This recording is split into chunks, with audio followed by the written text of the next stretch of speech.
Hello everyone, welcome to True IAS. अब हम अपने इस चैप्टर के लास्ट फेज़ को कंप्लीट करते हैं। कुछ इम्पॉर्टेंट परफॉर्मेंस इंडाइसेस इंडेक्सेस की बात करते हैं हम लोग, जो कि नीति आयोग के द्वारा पब्लिश करी जाती है। अब यहाँ पर जो लिस्ट है ना आपके सामने, ये लिस्ट तो फिर बहुत बड़ी है, इतने सारे इंडेक्सेस हैं। आप इसको अगर रीड कर भी लो तो कोई फ़ायदा तो है नहीं इसका। तो इसको पढ़ना कैसे है, इसका तरीका क्या है? 60 से 120 सेकंड लगेंगे और इसको करने का तरीका क्या है वो मैं आपको बता देता हूँ। सबसे पहले तो आप 2024 के प्रीलिम्स में जो बैठने वाले हो, जब आपके करंट अफेयर्स की सीरीज़ में जो गवर्नमेंट स्कीम्स का डॉक्यूमेंट आता है PT 365 का, इसको एक तो वहाँ से करना। क्यों? इसका कोई सा भी एडिशन हो, ये सारी रिपोर्ट पुरानी हो चुकी है और अभी आसपास की पुरानी नहीं, बहुत पुरानी हो चुकी है। 2024 तक जाते जाते 6 साल का गैप आ जाएगा इन रिपोर्ट्स में, और ये रिपोर्ट एनुअली निकलती हैं। आपको सिर्फ इन रिपोर्ट का नाम पता होना चाहिए कि ऐसी किसी तरह की नाम की रिपोर्ट नीति आयोग पब्लिश करता है। अभी के लिए सिर्फ आपको इतना ही पता करना है। तो शुरुआत करते हैं। मैं आपको तरीका बता देता हूँ कि अभी के लिए आपके लिए क्या हैंडी रहेगा। कॉम्पोजिट वाटर मैनेजमेंट इंडेक्स, इसको सबसे पहले जून 2018 में पब्लिश करा गया था। नीति आयोग इसको डेवलप करता है in partnership with Ministry of road transport and highway, shipping and water resources, और स्टेट्स और यूटीज का सहयोग तो है इंपॉर्टेंट। पहली बार 2018 में पब्लिश करा गया था। ये टूल है to improve the performance of states और UTs in the efficient management of water resources. इसकी जो भी लेटेस्ट रिपोर्ट आएगी वो स्टैटिक इन्फॉर्मेशन PT 365 के गवर्नमेंट डॉक्यूमेंट में होती है। ठीक है, एक कॉम्पोजिट वाटर मैनेजमेंट इंडेक्स निकालता है नीति आयोग। इसके अलावा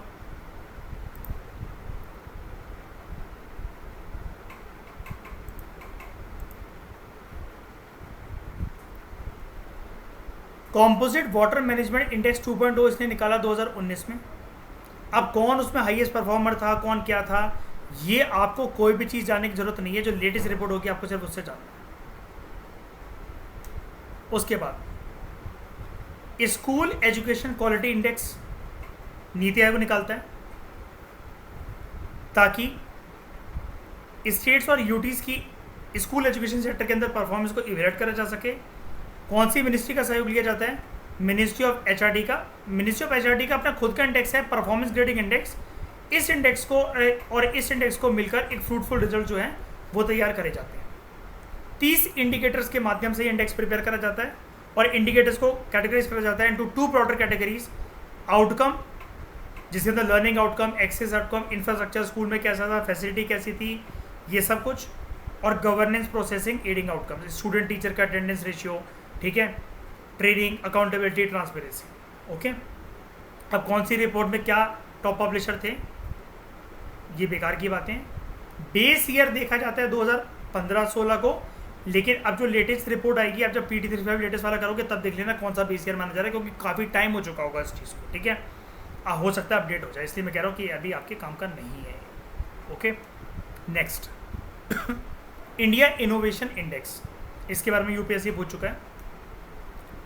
इसको institute for competitiveness as a knowledge partner के कोऑर्डिनेशन के साथ मिलकर नीति आयोग इसको डेवलप करता है। अक्टूबर 2019 में पहली बार ये पब्लिश करा गया था। ठीक है, ये जो इंडेक्स है ऐसी ग्लोबल लेवल पर एक ग्लोबल इनोवेशन इंडेक्स निकलता है, बिल्कुल उसके साथ अलाइन कर ये एक इंडेक्स जो है वो पब्लिश करा जाता है। ये इंडेक्स करता क्या है? It is publish to examine the innovative capabilities and performance of Indian states and UTs, और उनको और इनोवेटिव कैसे बनाया जा सकता है उसके लिए 2 डायमेंशन के बेसिस पर ये इंडेक्स जो है स्कोरिंग देखता है अलग अलग राज्यों को, यूटीज को।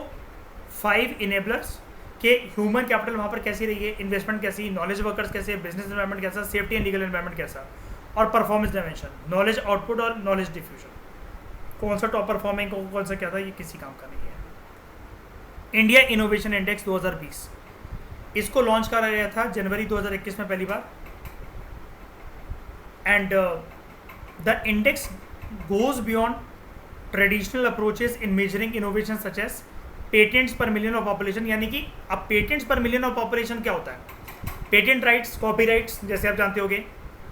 जनसंख्या, हर 10 लाख में से कितनी ऐसी इनोवेटिव जनसंख्या है कि जो पेटेंट राइट्स को पाने में सक्षम हो पा रही है भारत से, ठीक है।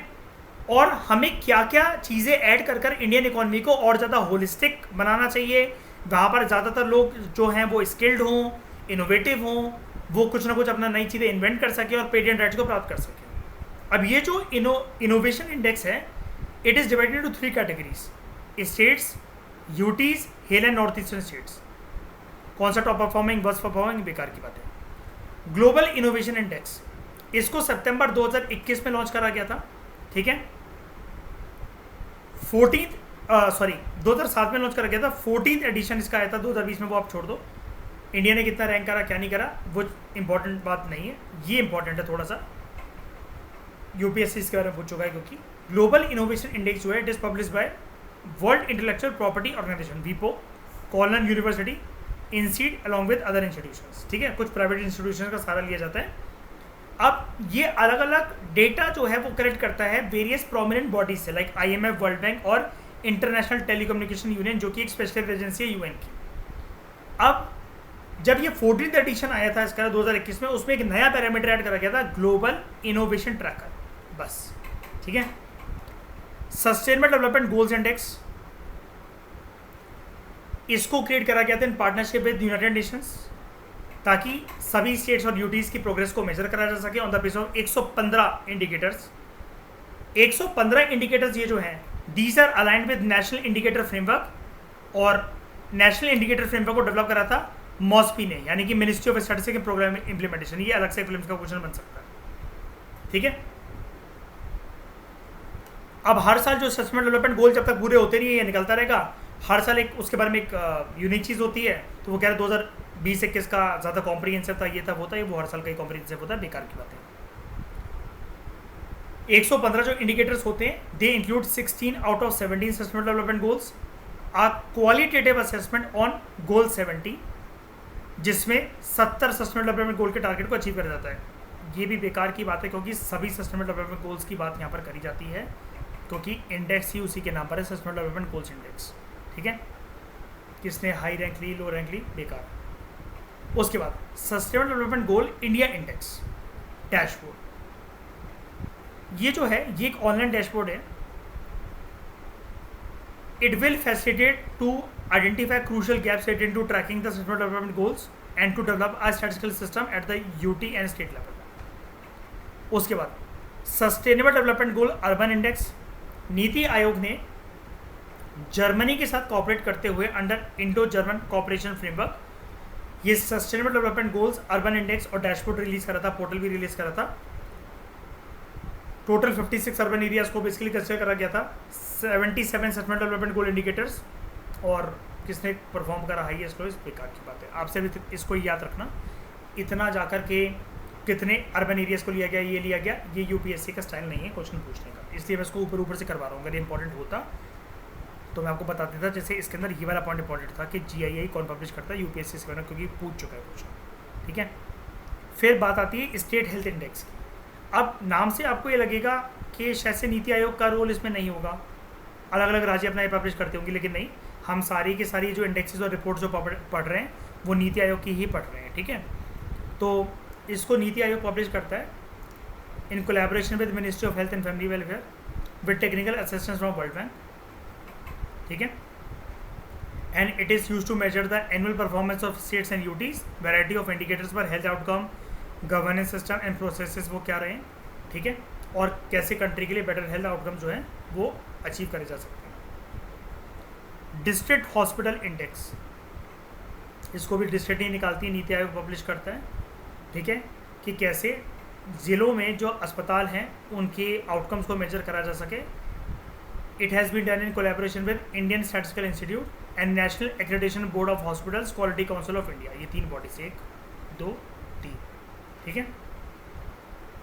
760 डिस्ट्रिक्ट हॉस्पिटल को लिया जाता है, वो क्या लिया जाता है, वो बेकार की बात है। State energy index, state energy index पहले नहीं आया था, अब आ गया है। To compare energy accessibility, affordability and sustainability across all Indian states, यानी कि बिजली कहाँ सस्ती है कहाँ महंगी है। जैसे आप जानते हो, मैं आपको करंट अफेयर में अक्सर बताता रहा हूँ, यूपी में सबसे ज़्यादा महंगी बिजली है। इस इंडेक्स के अंदर 20 इंडिकेटर्स होते हैं जिनको 4 कैटेगरीज के अंदर क्लासीफाई करा जाता है, on the base of access, affordability, reliability number 1, clean initiative 2, energy and efficiency number 3 and discoms viability and competition number 4। ठीक है, फिर इंडिया एनर्जी डैशबोर्ड्स वर्जन 2.2, इसको नीति आयोग ने लॉन्च करा था। जो इंडिया एनर्जी डैशबोर्ड जो था सबसे पहला, it was an attempt to provide single window access to energy data provided by central electricity authority, coal controllers organisation and ministry of petroleum and natural gas. ठीक है, 2005 से लेकर 20 तक का डेटा पहले सेट में पब्लिश करा गया था। और ये जो इंडिया एनर्जी डैशबोर्ड जो है, ये बेसिकली क्या करता है कि अलग अलग जो पोर्टल्स हैं उनके साथ मर्ज होकर सबका एक लिंक्ड डेटा प्रोवाइड करता है कि एनर्जी सिक्योरिटी इंडिया की कैसी है, और कुछ फीडबैक और सजेशन भी यहाँ पर दिए जाते हैं। और जो अलग अलग पोर्टल्स की बात होती है जिसके साथ ये डेटा पूरा का पूरा लिंक होता है, वो है एक उजाला पोर्टल, विद्युत प्रभाव पोर्टल और प्राप्ति पोर्टल। ठीक है, बस आपको मेजरली जो मतलब अपना जो मेजर फोकस रखना है ना, वो इस पे रखना है, लेफ्ट हैंड साइड वाले पे। राइट हैंड साइड वाले में जो लेटेस्ट आपका PT365 में होगा वो आपको करना है, क्योंकि अब यहाँ पर आपको 2019, 18 ये दिख रहा है, लेकिन फिर आप ये कहोगे पुराना अगर पूछ लिया तो फिर अगर इतनी मेहनत करनी है तो फिर जब से नीति आयोग बना था 2015 में जाकर, और 17 से जब से उसने अपना काम करना शुरू करा, फिर तो आप ये पूरे करो 2015, 16, 17, 18, 19, 20, 21, 22, 23, 9 साल के फिर पूरा डेटा करके जाओ फिर तो हम। अरे कहीं तो लिमिटेशन आपको लगानी पड़ेगी, और यूपीएससी पूछ भी तो नहीं रहा है, बात ये भी है ना, इतनी फालतू की मेहनत यहाँ क्यों कर रहे हो? इससे बढ़िया एंशिएंट मेडिवल हिस्ट्री पढ़ लो इतनी देर में। आपको इंडेक्स का नाम बताना चाहिए, वो ट्रैप ही आपको यही कर देगा। इंडेक्स का नाम अगर आपको ये पता है ना कि नीति आयोग ये निकालता है, आप राइट ऑप्शन तक अपने आप पहुंच जाओगे। और जो मेजर इंडेक्स होते हैं, किसकी टॉप परफॉर्मेंस रही क्या रही, वो तो आप उस साल के करंट अफेयर में पढ़ोगे ना। पिछले साल के तो हम वैसे भी नहीं कर रहे हैं। अब आपको कि पिछले साल के करंट अफेयर में आया था सर, हमने 2 साल के नहीं करे, क्यों करेंगे भाई 2 साल के हम करंट अफेयर? छोड़ दो, उसको नहीं आता तो स्टैटिक पोर्शन पे खेलो अपना गेम। क्या होता है पेटेंट इंडेक्स? बेसिकली जो पेटेंट राइट्स होते हैं, कॉपी राइट्स, अगर आप किसी चीज़ का कुछ इनोवेट करते हो, कुछ आपने नई मेडिसिन बनाई है, कुछ भी बनाई है, तो आप 10 साल के लिए उसकी लेवरेज ले लेते हो कि इसको कोई और कॉपी ना कर सके मेरे से परमिशन लिए बिना, और इस पे पूरा का पूरा प्रॉफिट अभी 10-15 साल के लिए मैं एंजॉय करना चाहती हूँ, क्या चाहता हूँ। ये अलग अलग बॉडीज देती हैं, जैसे WTO भी देता है पेटेंट राइट्स, तो इंडिया में भी बड़ी सारी बॉडीज जो हैं वो परमिशन देती हैं।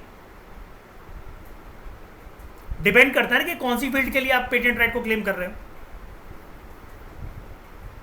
अब जैसे कोविड के टाइम पर मैंने आपको बताया था, श्रेय याद होगा, जितनी भी मेडिसिन बनाई थी कोविड के लिए, उस पर यूनाइटेड नेशंस वगैरह किसी ने भी और सारी कंट्रीज को बोल दिया गया था कि कोई पेटेंट राइट ना दे कृपया। इस टाइम पर जान बचाना बहुत जरूरी है, प्रॉफिट कमाना जरूरी नहीं है। और जब लोग ही नहीं बचोगे तो प्रॉफिट किससे कमाओगे? बात ये भी है। एक बंदा इस दुनिया में अकेला रह गया, अब वो कह रहा है मैं करोड़पति हूं, खा ले भाई तू पैसे नोट। उसके बाद geo spatial energy map of India, एक comprehensive geographic information system energy map of India जो है, इसको डेवलप करा गया था नीति आयोग के द्वारा इन कोलैबोरेशन विद इसरो, ताकि एनर्जी मिनिस्ट्रीज जो हैं भारत की सरकार की, उसको सपोर्ट करा जा सके अलॉन्ग विद स्टेट गवर्नमेंट। ठीक है, अब ये क्या करता है, जैसे आपका जो एक गूगल मैप्स होते हैं ना, वैसे एक प्रकार से एक डिजिटल प्लेटफॉर्म पर जाकर एक आपको एक GIS मैप देता है, जहाँ पर देश के आपके जितने भी एनर्जी रिसोर्सेज होते हैं उनकी पिक्चर होती है। दिखाऊं कैसा होता है?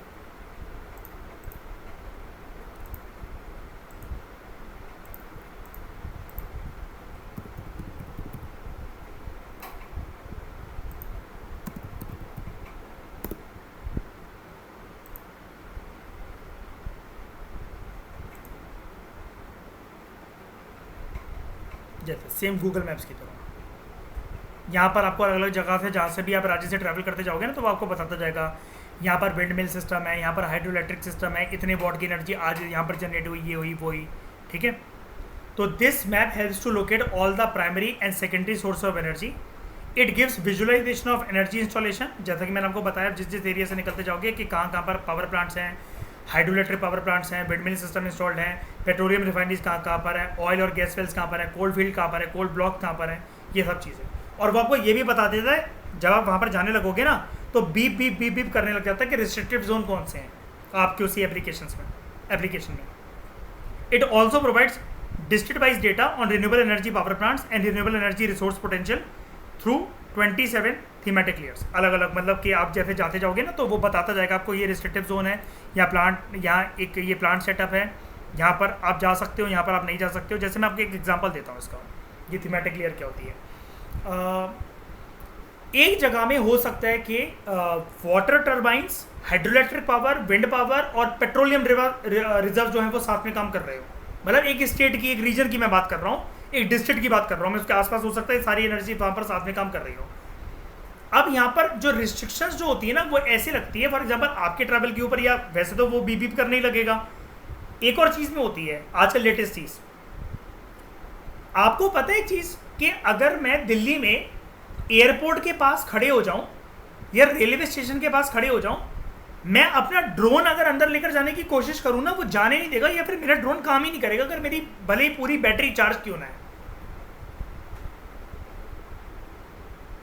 जो जालियां लगी होती है ना, जैसे एयरपोर्ट के बगल से आप निकलते हो, जैसे प्लेन जा रहे होते हैं, आप देखते हो तो जो एक सीमेंट की दीवार होती है, ऊपर जालियां लगी होती हैं या लोहे की बैरिंग्स होती हैं. आप एयरपोर्ट के किसी भी साइड से ड्रोन को ऊंचा उड़ाकर आगे लेकर जाने की कोशिश करो, ड्रोन एंटर ही नहीं करता है. ऐसे इन जगहों पर अगर आप ये हाई सिक्योरिटी, अगर कुछ जगहें हैं, इंपॉर्टेंट एनर्जी सोर्सेज हैं, यहाँ पर कोई माइनिंग का काम होता है, इंपॉर्टेंट पेट्रोलियम रिजर्व्स हैं, वहाँ ना जैमर्स लगे होते हैं, आपका ड्रोन नहीं आ सकता वहाँ पर. और ड्रोन वैसे भी, जैसे सबसे फेमस ड्रोन होते हैं DJI के ड्रोन होते हैं, जैसे इंडिया में जो मिलते हैं, इंडिया में बनते नहीं हैं, ये दुबई से आते हैं. इंडिया में ड्रोन बनाने वाली कोई कंपनी है नहीं, DJI के ड्रोन्स होते हैं ये, ठीक है. जैसे एक ये ड्रोन है एग्जांपल, DJI अवाता, ठीक है. अब ये क्या, मान लो कि आप इसको आगे लेकर, अगर ही ऊपर उड़ाने की कोशिश कर रहे हो, आपने कहा मैं ऊपर से देख लूंगा, वो तब भी नहीं जाने देगा. एक तो क्या है कि जितने DJI के ड्रोन है उनके अंदर मैक्सिमम जो कैप है वो है 120 मीटर की ऊंचाई तक वो मैक्सिमम जा सकते हैं. आप उसके ऊपर लेकर जाना चाहोगे, आपका ड्रोन खोने लग जाएगा. वो सिग्नल दे देगा, आपका एक रिमोट कंट्रोलर होता है,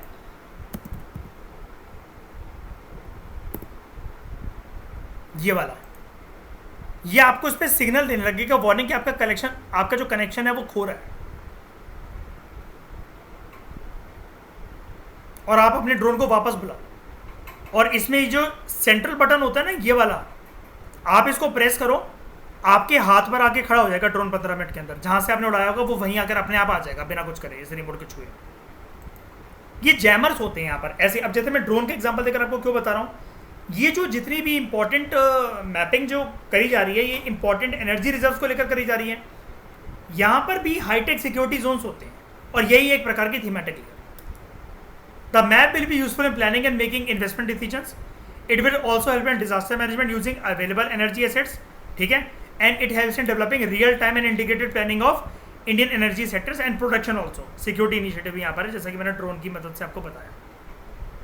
आपके पास कभी ड्रोन हो, किसी दोस्त के पास ड्रोन हो, कभी एयरपोर्ट या ऐसे जगह पर लेकर जाने की कोशिश करना नहीं चाहता है, वो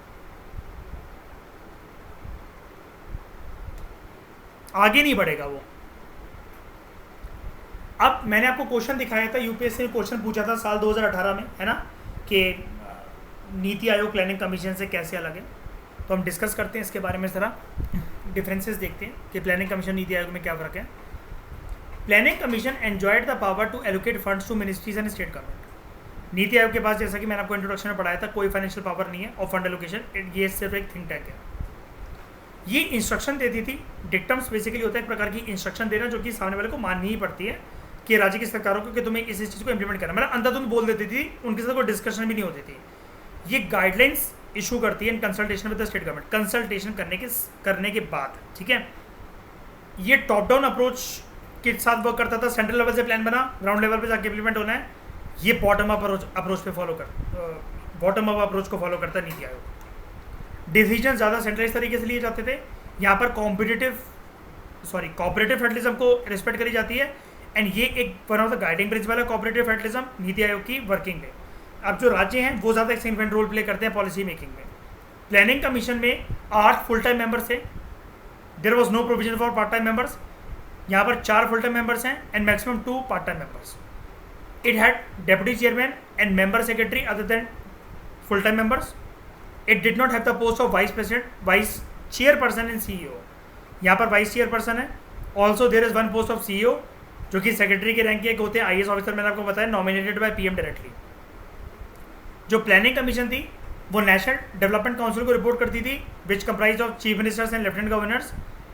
नीति आयोग जो है it has governing council with chief ministers of states and LGs जो हैं वो यहाँ पर भी हैं, ठीक है, as members. Planning commission use to impose policy on the states. Impose करने की बात होती थी, यहाँ पर जो है कोई इम्पोजिशन नहीं है, ये एक एडवाइजरी बॉडी होगी सिर्फ।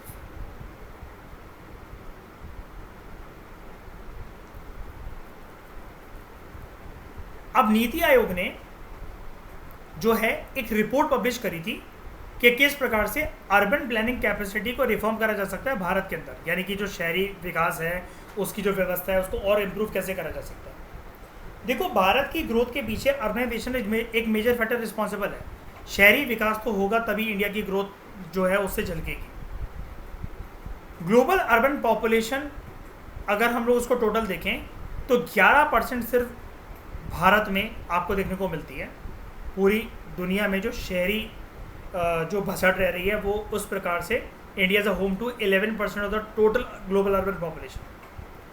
अब यहाँ पर क्या है, बदलते हुए वक्त और ज़माने के साथ साथ there is a need for greater cooperation among the public and the private sectors, और एजुकेशनल इंस्टीट्यूशंस जो हैं वो इस सपने को और साकार करने के लिए कोशिश करेंगे कि वो जो पिछड़े इलाके हैं, गांव वाले जो इलाके हैं, वो उनको इंडियन सिटीज़ के अंदर कन्वर्ट करेंगे। ना ही सिर्फ कन्वर्ट करेंगे बल्कि उनको मेंटेन भी करके रखेंगे सस्टेनेबल तरीके से।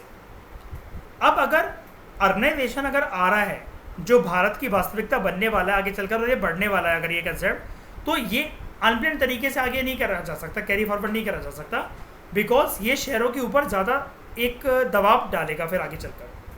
जैसे कुणाल, एक चीज़ पता है तुम्हें कि मध्य प्रदेश में अगर किसी भी जगह की सबसे ज़्यादा धज्जियाँ उड़ाई जाती हैं अर्बनाइजेशन के मामले में, वो उड़ाई जाती है ग्वालियर की। ग्वालियर को अगर कभी ड्रोन से देखोगे तो बहुत हौच पौच है, कुछ भी नज़र नहीं आता, कोई गलियाँ कोई साफ सीधी वो करके। लेकिन श्रेया वहीं पर सबसे बेटर अर्बनाइजेशन की प्लानिंग के लिए तारीफ करी जाती है कि चंडीगढ़ की प्लानिंग बहुत अच्छी से करी गई है। फिलहाल 2 का गाना देखा आपने? हाँ, फिलहाल 2 देखा गाना आप लोगों ने? जब वो बाइक लेकर खड़ा होता है उसके घर के नीचे जो वो सोसाइटी होती है वो चंडीगढ़ की सोसाइटी होती है। और आप लुका छुपी गाना देख लो, लुका छुपी का वो गाना देख लो दुनिया, वो ग्वालियर दिखाया गया है। वहां पर भीड़ भड़क्का बसड़, तभी उसकी शूटिंग सिर्फ ग्वालियर फोर्ट में हुई है ज़्यादातर, क्योंकि रोडें दिखाने लायक नहीं है, बहुत टेढ़े मेढ़े टर्न्स हैं ग्वालियर में, और ऊबड़ खाबड़ तरीके से ग्वालियर बन रखा है। मतलब ऐसा सा स्ट्रक्चर है ग्वालियर का, ऐसे ऊपर से नीचे या नीचे से ऊपर ऐसा करके। चंडीगढ़ पूरा ग्रिड प्लानिंग के बेसिस पर बन रखा है ऐसे। यही बात करी जा रही है कि आगे चलकर ये दबाव पैदा करता है। फिर जहां पानी भरता है किसी किसी जगह पर, नाले चौक होते हैं, फिर वो मुश्किल हो जाता है अर्बन अथॉरिटीज़ के लिए, म्यूनसिपैलिटीज़ के लिए। तो नीति आयोग ने इसी के कंटेक्स्ट में एक रिपोर्ट निकाली थी, अर्बन प्लानिंग, जो कि एक फाउंडेशन है for the integrated development of cities, citizen and environment. इसको इतना बढ़िया तरीके से फोकस करके इसकी प्लानिंग नहीं करी जाती है।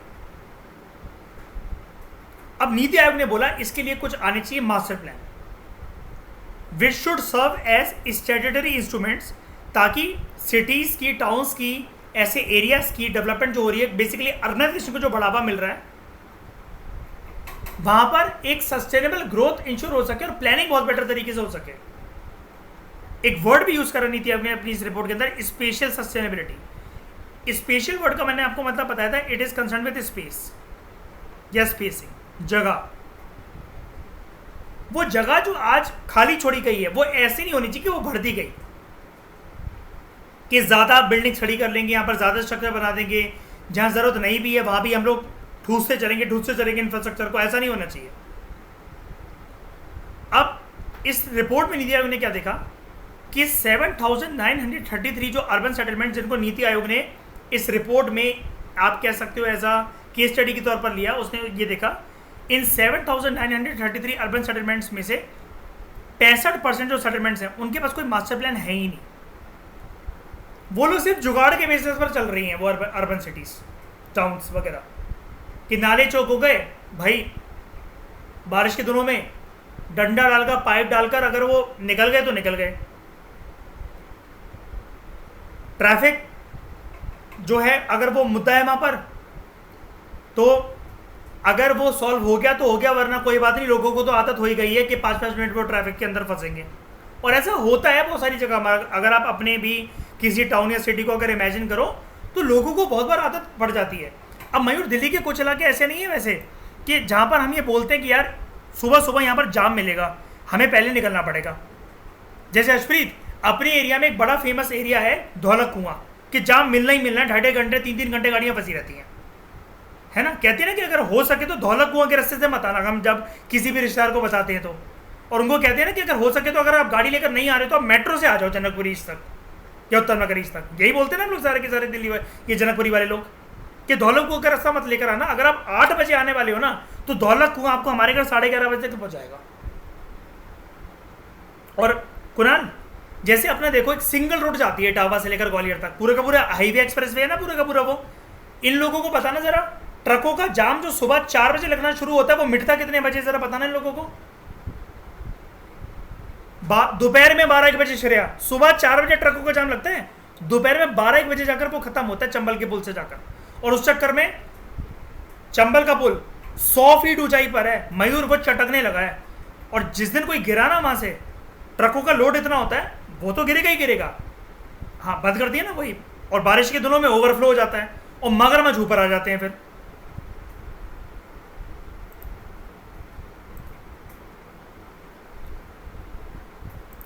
तो इस रिपोर्ट, अब समझ गए ना पूरा मुद्दा क्या है। अब इस रिपोर्ट में रिकमेंडेशन क्या दी गई, there should be planning for healthy cities 2030 तक। हर एक जो मतलब 2030 तक हर एक जो सिटी है, it must try to become a healthy city for.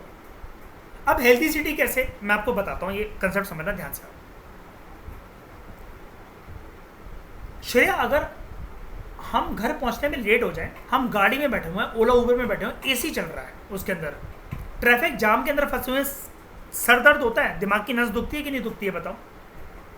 100 तरह के काम होते हैं हमें कि नहीं होते हैं। हम ओला में उबर में एसी की हवा लेने तो गए नहीं है। ट्रेन, अगर आपकी एसी ट्रेन है, कुछ भी है, अगर वो रुक रही है रास्तों में, आपको फ्रस्ट्रेशन होगी कि नहीं होगी बताओ आप लोगों को। बिल्कुल होगी कि नहीं होगी। और श्रेया से पूछो क्यों श्रेया 2030 तक हर एक शहर को हमें हेल्थी सिटी बनाना है, and this is a recommendation for a central sector scheme. एक आनी चाहिए एक programme, 500 healthy cities programme for a period of 5 years। अब बात वही है, सेंट्रल सेक्टर स्कीम के तौर पर बोल दिया गया है, नीति आयोग ने रिकमेंडेशन दे दी। क्यों उठाएगी सेंट्रल गवर्नमेंट इसकी जिम्मेदारी अकेले, पैसा छूटता है सरकार से।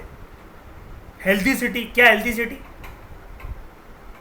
दिल्ली के अंदर ये लग रखा है, मैं मयूर क्या कहते हैं, ये दूषित हवा को खींचने वाला एक पॉल्यूटर चेम्बर, पता नहीं क्या कहते हैं उसे, एयर सर्कुलेटर वगैरह, वो चलता भी नहीं है। चाइना को देख के लगवाया गया था।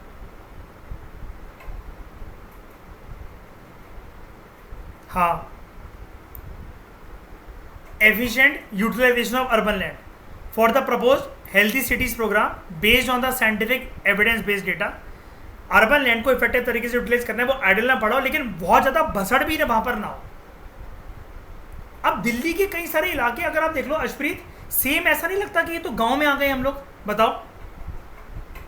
दिल्ली की कोई भी रोड अर्शप्रीत ठीक दिखती है कोई भी, कि जहाँ पर इंफ्रास्ट्रक्चर कंस्ट्रक्शन का काम ना चल रहा हो, बताओ।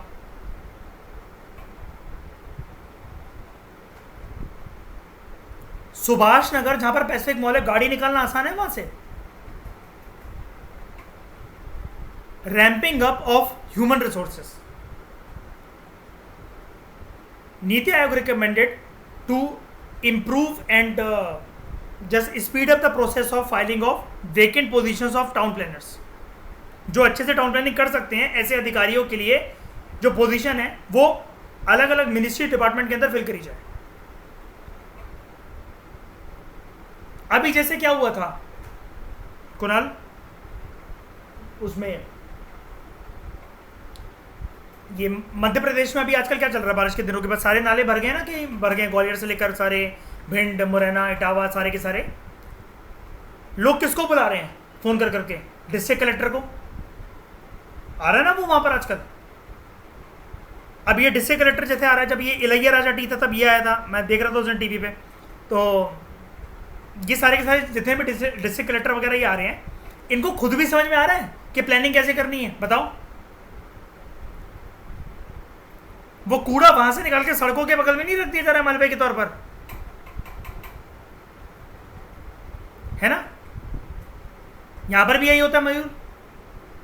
तो it requires reengineering of urban governance. अगला पॉइंट ये, the report recommends to address some key areas like division of roles and responsibilities of various authorities, widespread use of technology for increasing public participation, timely revision of rules and regulations, more healthy organizational structure and standardization of job description. कि अगर ऐसे seat पर कोई बैठना चाहता है, कोई job के लिए आ रहा है, तो उसकी मिनिमम क्वालिफिकेशन वगैरह क्या होनी चाहिए, उसकी ट्रेनिंग प्रॉपर हो, ट्रेनिंग इंस्टीट्यूट्स खुलवाए जाएँ, ये सब चीज़ें होनी चाहिए. अच्छा, जब डिस्ट्रिक्ट कलेक्टर भी उस दिन आया था, या जब ये आजकल आ रहा है, तो कुणाल सब लोग ब्लेम गेम यही तो लगा रहे थे ना इसके ऊपर के अलग अलग अधिकारियों की, ये इन्होंने ऐसा नहीं करा साहब, इन्होंने ऐसा नहीं करा, वो नहीं करा. और जनता ने ही बेसिकली बुलाया था ना दरख्वास्त करके, वरना नगर पालिका के लोग उस दिन पिटते बहुत तगड़ी तरीके से पिंड में.